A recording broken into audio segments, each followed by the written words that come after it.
Hello and welcome to the 6th lesson of this Excel course. I am Sumit Bansal and in this video we will learn about Excel tables. Let's get started by first understanding what is an Excel table and how to create one. Here I have some dummy data set with sales rep name in first column, sales date in second column, region in third column, amount in fourth column and customer ID in fifth column. Now you may think that this is already a table. But in terms of Excel, this is not a table, this is in tabular format. Excel tables means a very different thing in Excel. If you want to convert this data range into a table, you can simply select this, go to Insert, and here you have this option Table, and the keyboard shortcut is Control T. As soon as I click on Table, I have this create table dialog box, and here it asks me to confirm this data range. So here, since I selected this entire data, Excel has put in this data range as something that it needs to convert it into table. If your data has headers, then you should keep this checked, otherwise you can uncheck this. And as soon as I click on OK, you can see that it has converted this tabular data range into a table. Now you can see that some differences has come in, the color has changed, some look and feel has changed. I will talk about this, but if you convert a data into Excel table, some features are available which are not available if the data is there in the tabular format. Let me also show you one thing. Let me Control Z and go back.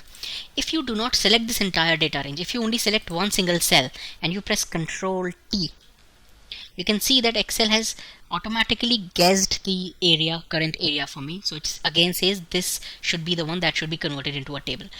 If you are doing this, you may not want to convert this entire thing into a table, or Excel may not identify this area correctly. So it's a good idea to just double check what this range says. If this is what you want to convert it into a table, then OK, click OK. And also check if your table has headers, keep this checked, otherwise uncheck this and click OK. And as soon as you do this, you can see that a table has been created. Now, as I mentioned, there are some features that become available in Excel tables which are not available by default in your tabular data. So let's see what these features are. As soon as you convert your data into an Excel table, something changes. You can see that the formatting has changed. Now there are color bands in this data. You can see that there is now a downward pointing arrow at the top, at the right of each of these headers. You can see that there is this slight thing here, and if you hover your mouse over it, you would have these tilted double pointed arrows. So what this has done is it has converted this into an Excel table where you have this option to sort and filter each of these columns. So this filtering option is applied to all the columns automatically. You also have this option here so that you can drag and change the range of your Excel table. So for example, if I want to extend this to these two columns as well, I can change this and just leave this. As soon as I do this, you can see that now the same formatting has been applied to these two columns, and the column header gets a generic name. So if you already have a header name, then that remains, but if you do not have a header name, then Excel applies some generic names. So these generic names will be column 1, column 2, and if I extend it further, it will be column 3, column 4. So it applies generic names, and again it also has this drop down of filter and sorting. Let me Control Z, Control Z, Control Z, Control Z, Control Z, Control Z. Alright. Now, if you want to add some data entry to this table, so for example, if I want to add another row here, I want to type my name, all I need to do is rather I point my mouse here, mouse cursor, and I start typing. And if I do this, say I type Sumit Bansal, and as soon as I hit enter, you can see that this has extended, and now this is a part of the table. So this is a good feature in table. You do not need to change these range again and again to tell Excel that this is the new data and now this should be a part of Excel. All you need to do is just type, and Excel will identify this as new data entry and put it as part of the Excel table. Similarly, if I Control Z and I'm here and I hit tab, you can see that instead of going to the right, it comes down, because this is an Excel table and it comes down and extends this range. Now I also have this row as part of my Excel table. Another very important feature is see what happens when I drag this down. So for example, if I've selected this table, see what is here. It says B, C, D, E and F. These are the column headers. If I drag this down and if I scroll down, you can see that it changes and becomes sales rep name, sales date, region, amount and customer ID. So what this does is you would always have these headers visible. If you're scrolling down, it would change these alphabets to the name of the column, so that you would always know that this is sales rep column, this is the sales date column, region, amount, and customer ID. Another very amazing feature of Excel table is that if you apply any change to a column, Excel identifies that this change is needed in the entire column, and it would propagate that for the entire column. So for example, suppose I'm extending this, and I now say that I have a new target sale value. So I say sales target, and these sales targets are 10% higher than the current amount that I've sold. So here I would say select this, and see what happens. As soon as I selected this, it says at the rate amount in square brackets. So this is the way Excel refers to the data in a table. I will talk about this later in this video, but structured references is what this is called, and it is a way to refer a table into formulas, or if you're working somewhere in the Excel workbook and you need to refer to this table. And I say this should be multiplied by 1.1 because I need to increase the target by 10%. And as soon as I click enter, see what happens. As soon as I click enter, it is applied to this entire column, because Excel identifies that you would want to have this change for the entire column. This is a formula that is applied, and if it is applied for one, it should be applied for all. If you do not want it, again, you can manually delete it and change it, but this is something that Excel does it all by itself just to make it easier for you. Now let me bring back the Excel to the original thing and delete this column.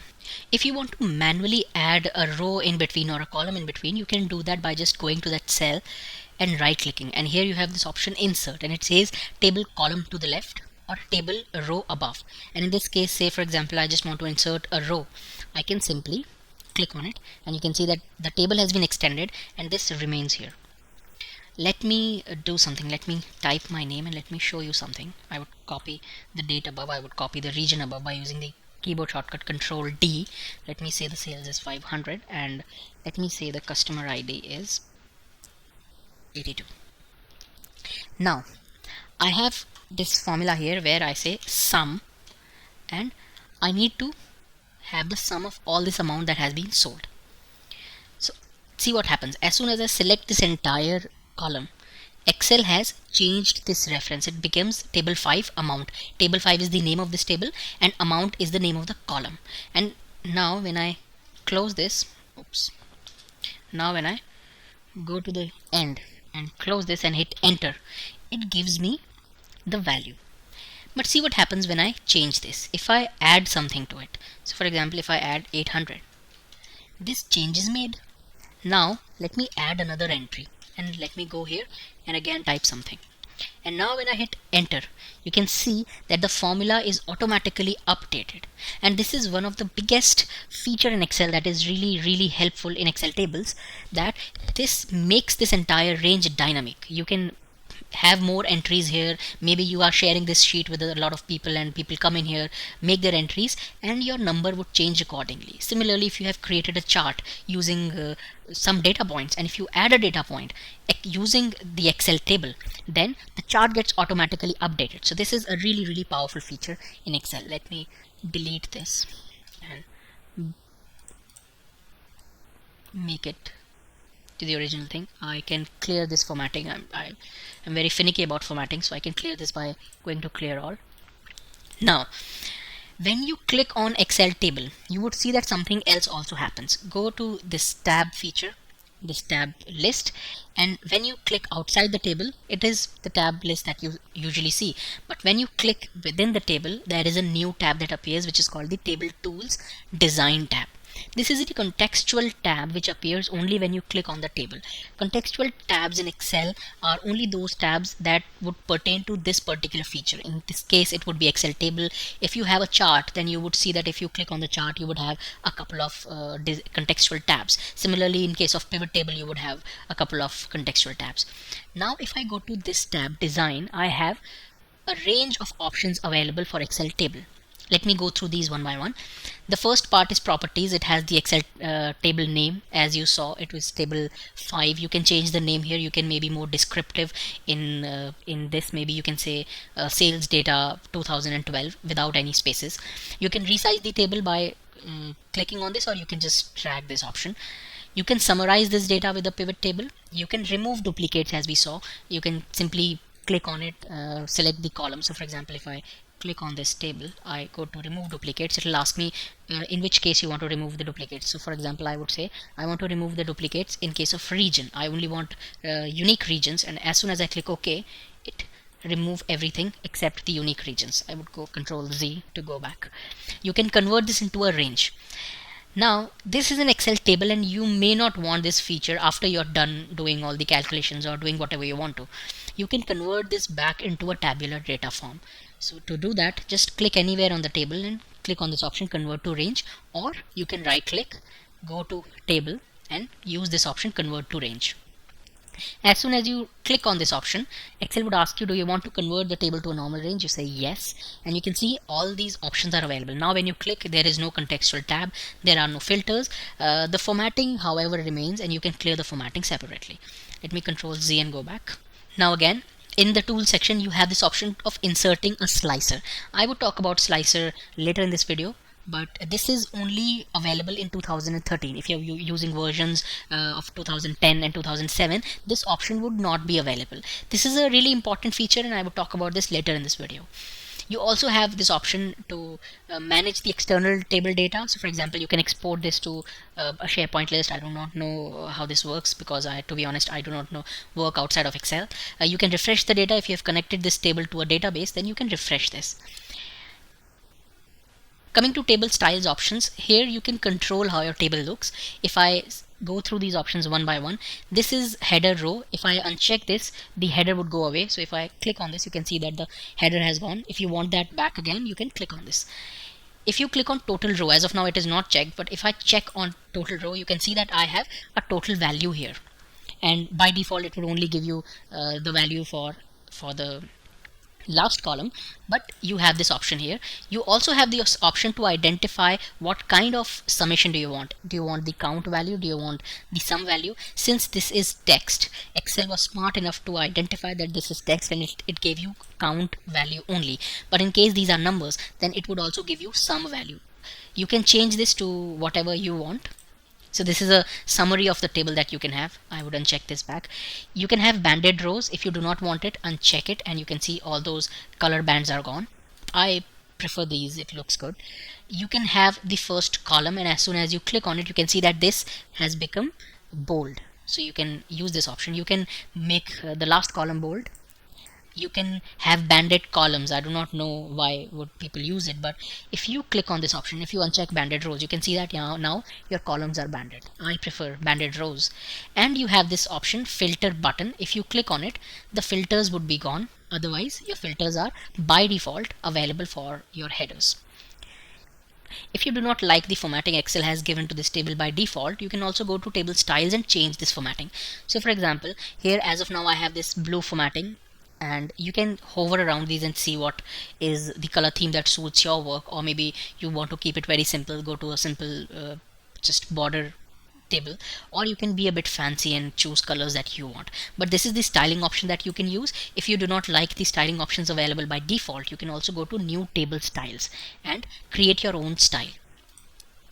If you want to copy or move this table, then you can simply just go Control C, go to the destination cell and paste this. Similarly, if you want to cut, copy, paste it, you can do this by Control X and Control V, and this would be moved. Again, similarly as we saw in case of cells and ranges, you can also use Control keyboard shortcut. So you can just press the Control key, click on select this table, press the Control key and move it to copy it, or simply drag and drop to cut and paste it. Structured referencing is Excel's way to identify what data point do you want to refer in a table.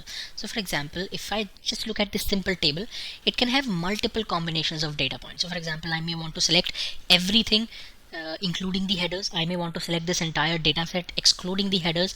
I may want to select this first column, sales rep name, including the header and excluding the header. I may want to select these two columns. I may want to just select this data point. So if you look at this, there are so many permutation and combinations that using which you can select the data. So Excel has made it a bit easier for you. and you can select this data by using the name. So as soon as I created this table, Excel gave it a name, which is table 5. If you go to design tab, you would see that this is table 5. Excel has also given each of these columns a name by default, and the name is the name of the header. So now if I go to this cell and I click equal to, and if I say I want to select this entire data set, not the headers, only the data, and I select this data, you can see that it says table 5. It has selected this entire data. If I extend this table, if I add more rows to it, that would also be included in table 5 because it would be a part of this table. But what if I do not want to select only the data, I also want to select the headers? Then you can select this entire data set, and you can see that Excel says table 5, and within square brackets it says hash all, which means that everything has been selected. Similarly, you can only select this column by using this structured reference. Now you may think this is a bit complicated, why would I need to remember this entire thing? But you do not need to. You just need to understand how this works, and you can simply go and select this, and Excel would automatically put this reference for you. So in this case, you can see it is table 5, and within square brackets you have hash all comma sales rep name. So it says select all the data in this column. Similarly, if I select these two columns, it says table 5 hash all, select all the data in these two columns. An easier way to actually understand how this works is just type equal to and type the name, and as soon as you type the name, you can see that Excel prompts you the name of the table along with this icon which indicates table. Double click on it, and as soon as you double click on it, it will select this data. Now press square bracket, and as soon as you press square bracket, you have all these options available for structure referencing. There is nothing outside these options. You have this yellow icon with round brackets. These are the name of the columns. You can also select hash all, hash data, hash headers, hash totals, and at the rate. So this prompts you, if you only want to say select amount, then you click on it and close the bracket, and it would select all the data within amount. Now as I said, do not be worried about the way this is structured and how difficult it is. If you do not understand this, simply go and select the data point, and Excel would automatically put that reference, and then you can use that reference. One last thing that I want to show you in structured referencing is if you press equal to and go to this data point, only this data point, see what Excel does. It says table 5 at the rate amount, and at the rate means that this is only referring to this same cell data in the column amount.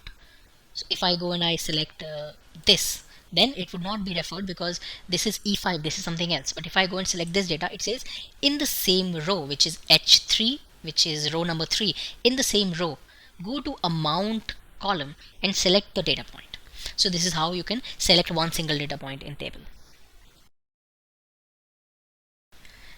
As I mentioned earlier, slicers option for tables is not available in Excel 2010 or Excel 2007. So if you are using prior versions of Excel, you may want to skip this. But it is, however, available in pivot tables, and it works exactly the same. So if I click on this table, I go to design mode, design tab. Here I have this option to insert slicer, and as soon as I click on it, I have these options to insert a slicer for these columns. So I have the column names here. I can choose to select a slicer for each of these, but I don't think sales rep name or sales date makes sense, because let me show you what happens if I select sales rep name and I click OK. It gives me the name of all these reps. Now if I do not have repetitions, all I have is just a repetition of this column. So a slicer would make sense if you have a huge data set and you want to identify or filter this data based on some of the data points. So for example, let me control Z, let me go to design, insert slicer, and here I say I want to get a slicer for region. So I would be able to see how every region has performed, and I click OK. This gives me these 4 options: Africa, Asia, Europe, and US. And these are the regions, these are unique regions from this data. Now if I only select, say, Asia, it would give me all the data points for Asia. In essence, it has filtered this list just to show the data points for Asia. Similarly, if I can click on Europe, it can show me the data point for Europe. See that the color of the slicer changes so that you would know that currently Europe has been selected and currently Africa has been selected. There are a lot of options that you can get in slicers. If you right click on this and go to slicer settings, you have this slicer setting dialog box, and in this dialog box you can change the name of this. From a region you may want to say something else, maybe countries or continents or something else. You may want to not display the header at all. So you would not have this at all. Let me control Z. I would right click and go to slicer settings again. You may want to show these items in ascending order or descending order, or you may want to hide data items with no data, or you may want to visually indicate it. These are a couple of options available. You also have the slicer tools options contextual tab here, and what this does is it would give you these options to style your slicers. For example, you do not like this blue slicer, or maybe it does not go well with the theme of your data or your dashboard, then you can change this slicer. And as you change this, you can see that this has changed. Again, you have a distinct color for the slice that has been selected, but the overall theme changes. So you can use these options. You can also align the slicer. Maybe you can very nicely put it somewhere so that it looks like buttons.